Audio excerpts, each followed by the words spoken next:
Righto folks, here's the last step, which is putting the sealer coat on. As you can see, the colour's looking nice and uniform now, so yeah, I'm pretty happy with that. It's come up real good. So what we're going to do now is put the sealer on.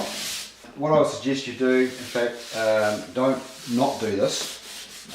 Make sure when you filter the sealer into the spray gun that you use the filter cloth that I provide with the sealer, because if you don't, you may end up with little white specks of dried flatting paste that is actually in the sealer itself. So to avoid that, just use the cloth that I provide with the sealer, and that shouldn't be a problem. And make sure your gun is spotlessly clean, because this sealer will pull up any crap or anything that's sitting in the crevices of your gun. It'll pull it up and throw it all over your job. So what I do with my work is I always take the gun apart, put some cotton buds in there with a bit of solvent, clean it out, put it back together, filter it through the filter cloth, and we're good to go.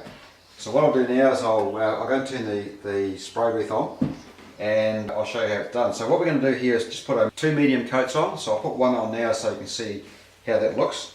Yeah, so we'll get into it.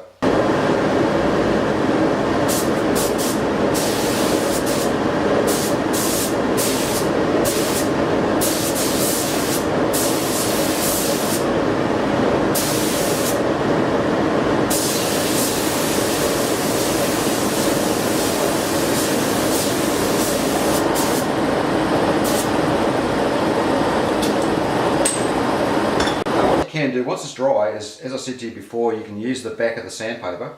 If you're feeling it's slightly gritty, just run the back of the sandpaper over it again, and that'll actually give it that smoothness that we're looking for.